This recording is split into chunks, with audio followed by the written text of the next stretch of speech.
سبحان اللہ والحمد للہ ولا الہ الا اللہ واللہ اکبر ولا حول ولا قوة الا باللہ العلی العظیم اللہم صلی علی سیدنا محمد وعلی آل سیدنا محمد واصحاب سیدنا محمد وبارک وسلم علیہ. السلام علیکم ورحمۃ اللہ وبرکاتہ. عزیزان ملت، آج سیرت پاک صلی اللہ علیہ وسلم کا سبق نمبر 126واں ہے. گزشتہ سبق ہم نے پڑھا تھا کہ مسجد نبوی کی تعمیر اور مسجد نبوی کی تعمیر کا ایک منظر، جس میں ہم نے پڑھا تھا کہ مسجد نبوی کی تعمیر کس طریقے سے کی گئی تھی. آپ صلی اللہ علیہ وسلم نے ہجرت کے بعد سب سے بڑا کام جو کیا، مسجد نبوی کی ایک بہت بڑی مسجد کی تعمیر کا کام کیا. پھر یہ ہم نے سبق پڑھ لیا تھا کہ کس زمین پر وہ مسجد تعمیر ہوئی تھی، کس طریقے سے وہ زمین خریدی گئی تھی، اور پھر اس کے بعد مسجد کی تعمیر کے سلسلے میں کس طریقے کے ساتھ کام کیے گئے اور کن کن حضرات نے ذمہ داری سنبھال کر مسجد کی تعمیر کی، مسجد نبوی صلی اللہ علیہ وسلم. یہ ہم نے گزشتہ سبق میں پڑھا تھا. آج کا سبق ہے صفا کا چبوترا. ہم نے سبق میں پڑھا تھا کہ جب مکی زندگی میں صحابہ کرام کی تعلیم و تربیت کے لیے بنی ارقم ایک جگہ تھی مکہ سے دور قریب میں ہی، جہاں پر صحابہ کرام جمع ہو کر دینی تربیت حاصل کرتے تھے اور نبی پاک صلی اللہ علیہ وسلم کسی صحابی کو ذمہ داری کر کے ان کی تعلیم و تربیت کا انتظام کرتے تھے. وہ مکہ کا تھا.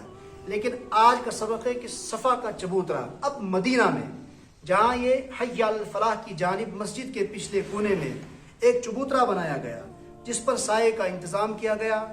یہ چبوترا ان صحابہ کرام کے لیے بنایا گیا جن کا نہ کوئی گھر تھا، نہ کوئی اپنے آبا و اجداد تھے، نہ اولادیں تھیں، نہ بیوی تھے، بلکہ وہ اپنے علاقوں سے دین کے کام کے لیے، دین سیکھنے کے لیے بھاگ کر آئے ہوئے تھے.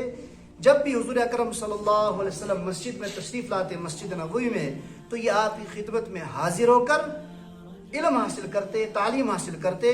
نیز ان کی تعلیم کے لیے پھر آپ صلی اللہ علیہ وسلم کسی صحابی کو مقرر فرمایا کرتے تھے تاکہ ان کی بہترین تعلیم کا انتظام ہو سکے. یہ حضرات کبھی کبھار، کیونکہ یہ پردیسی تھے، مہاجر بھی تو تھے ہی اور پردیسی بھی تھے، یہ کبھی کبھار دور جا کر جنگلوں میں لکڑی جمع کرتے تھے، پھر مدینہ آ کر لکڑیاں بیچتے تھے، پھر اپنا گزارا کر لیتے تھے. اور نبی اکرم صلی اللہ علیہ وسلم کے پاس بھی جب کوئی صدقہ آتا تھا تو یہ صدقہ ان صحابی کو پیش کرتے تھے. اور اس کے علاوہ جب کوئی ہدیہ بھی آپ صلی اللہ علیہ وسلم کو پیش کرتا تھا تو آپ صلی اللہ علیہ وسلم ہدیہ اٹھا کر جو اصحاب چبوترا میں، جو وہاں پر چبوترے میں صحابہ کرام ہوا کرتے تھے، ان کو دے دیا کرتے تھے. اور اس کے علاوہ کبھی کبھار صحابہ کرام بھی ایک ایک دو کو تقسیم کر کے ان کی مہمان نوازی کر لیا کرتے تھے. اور کبھی وسط والے صحابہ کرام ان حضرات کی دعوت بھی فرما دیتے تھے.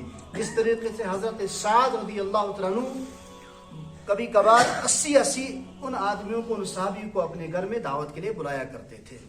لیکن اس کے باوجود بھی ان صحابہ جو پردیسی صحابہ تھے، ان کی غربت کا اس قدر حال تھا کہ ان کے پاس بدن کو چھپانے کے لیے صرف ایک چادر ہوا کرتی تھی، کسی کے پاس 2، کسی کے پاس ایک چادر ہی ہوا کرتی تھی. اور کئی بار بھوک کی شدت کی وجہ سے وہ زمین پر گر جایا کرتے تھے، بے ہوش ہو جایا کرتے تھے. لوگ سمجھتے تھے کہ مرگی کا دورہ پڑ گیا ہے، لیکن وہ مرگی کا دورہ نہیں تھا، بلکہ وہ بھوک کی شدت تھی اور بھوک کی تڑپ تھی. یہ ایسے حضرات تھے، انہوں نے اپنا سب کچھ دین کی خاطر قربان کر دیا تھا.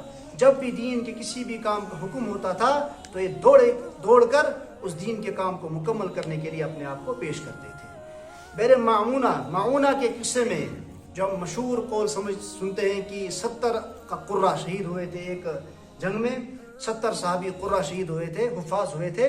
تو صحابہ کرام کی دین کی دعوت و تعلیم کے لیے بھیجے گئے جو صحابہ تھے، جو 70 حفاظ اور قرہ تھے، وہاں کے لوگوں نے انہیں دھوکہ دے کر ان کو شہید کر دیا تھا.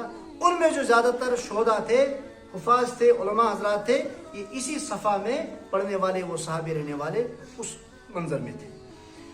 اب ایک کام یہ ہوگا کہ صفا کا چبوترا بنا دیا گیا صحابہ کرام کی تعلیم و تربیت کے لیے اور ان کے لیے رہنے کے لیے. دوسرا کام، مسجد کے کام سے فارغ ہوتے ہی رحمت عالم صلی اللہ علیہ وسلم نے اپنے گھر والوں کے لیے بھی گھر مکان بنانا شروع کیا. اس وقت آپ کے نکاح میں ہونے کا شرف جنہیں حاصل تھا وہ حضرت سودا رضی اللہ تعالیٰ عنہ اور حضرت عائشہ رضی اللہ تعالیٰ عنہ کو حاصل تھا.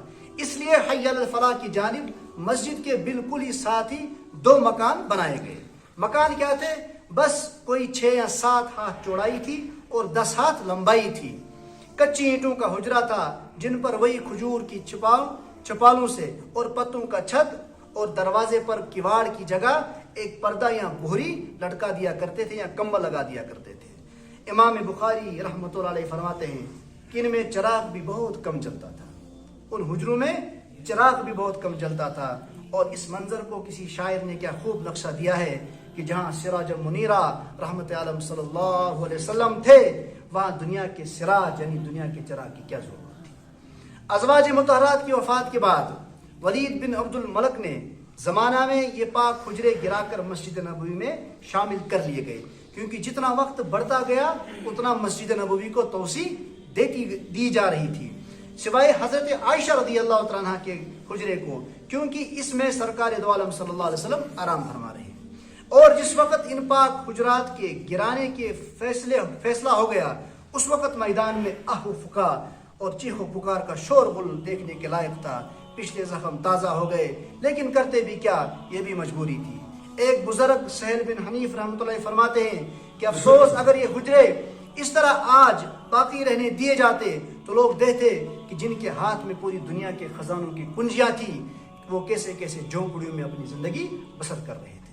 اسی درمیان رحمت عالم صلی اللہ علیہ وسلم کے حکم پر حضرت زید رضی اللہ تعالیٰ عنہ اور حضرت ابو رافع رضی اللہ تعالیٰ عنہ مکہ جا کر رحمت عالم صلی اللہ علیہ وسلم کی صاحبزادی حضرت فاطمہ اور حضرت ام کلثوم اور زوجہ مطہرہ حضرت سودا، کیونکہ یہ مکہ میں ہی تھیں، آپ صلی اللہ علیہ وسلم نے ہجرت کے بعد ان کو مکہ ہی نہیں چھوڑا تھا، لیکن زید رضی اللہ عنہ کو بھیجا مدینہ سے ان کو لانے کے لیے، اور مدینہ لے کر آ گئے۔ جبکہ حضرت رقیہ جو صاحبزادی تھی رحمت اللہ صلی اللہ علیہ وسلم کی، اپنے شوہر حضرت عثمان رضی اللہ تعالیٰ عنہ کے ساتھ حبشہ ہجرت کر کے گئی ہوئی تھی اور وہیں پر تھی، اور حضرت زینب رضی اللہ تعالیٰ عنہ کو ان کے شوہر نے آنے نہیں دیا، کیونکہ ان کے شوہر نے ابھی اسلام قبول نہیں کیا تھا۔ پھر غزوہ بدر تک مکہ میں ہی رہے، غزوہ بدر جو ہوا تھا تب تک وہ مکہ ہی میں رہے حضرت زینب رضی اللہ تعالیٰ عنہ۔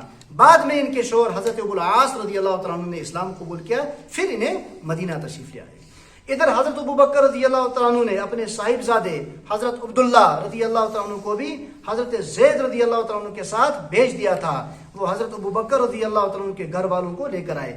حضرت ابوبکر کے بھی گھر والے کہاں تھے؟ مکہ میں ہی تھے، ان کی بیٹی بھی مکہ میں تھی اور والد بھی مکہ میں تھے، جن میں ام المومنین حضرت عائشہ رضی اللہ تعالیٰ عنہ بھی تھیں۔ اور اس دوران رحمت عالم صلی اللہ علیہ وسلم بھی حضرت ابو ایوب انصاری رضی اللہ تعالیٰ عنہ کے گھر سے اپنے حجرے میں تشریف لے آئے۔ جب حضرت عائشہ رضی اللہ تعالیٰ عنہ مکہ سے آ گئی تو آپ صلی اللہ علیہ وسلم بھی اپنے حجرے مبارک میں تشریف لے گئے۔ مدینہ پاک میں آپ صلی اللہ علیہ وسلم کے پڑوس میں حضرت ابو ایوب انصاری رضی اللہ تعالیٰ عنہ، حضرت سعد بن معاذ اور حضرت اسعد بن زرارہ وغیرہ انصاری صحابہ کرام رہتے تھے۔ آپ کے پڑوسی یہ صحابہ کرام جلیل القدر صحابہ تھے، جو دودھ سالن وغیرہ آپ صلی اللہ علیہ وسلم کی خدمت میں پیش کرتے تھے، کبھی کسی چیز کی کمی ہونے نہیں دیتے تھے۔ اسی طرح حضرت انس رضی اللہ تعالیٰ عنہ کی والدہ نے اپنی کچھ جائیداد آپ صلی اللہ علیہ وسلم کو ہدیہ میں دے دی، لیکن آپ صلی اللہ علیہ وسلم نے قبول نہیں فرما لیا تھا، لیکن ان کے اصرار کے بعد آپ صلی اللہ علیہ وسلم نے اس تحفے کو، اس ہدیے کو قبول فرما لیا، لیکن اس ہدیے کو قبول فرمانے کے بعد اپنی دائی حضرت ام ایمن رضی اللہ تعالیٰ عنہ کو دے دی وہ جائیداد۔ یہ تھا آج کا سبق۔ اللہ تبارک و تعالیٰ ہمیں سیرت پاک پر عمل کرنے کی توفیق عطا فرمائے۔ انشاءاللہ کل کا سبق ہوگا انصار اور مہاجرین کا بھائی چارہ۔ صلی اللہ تعالیٰ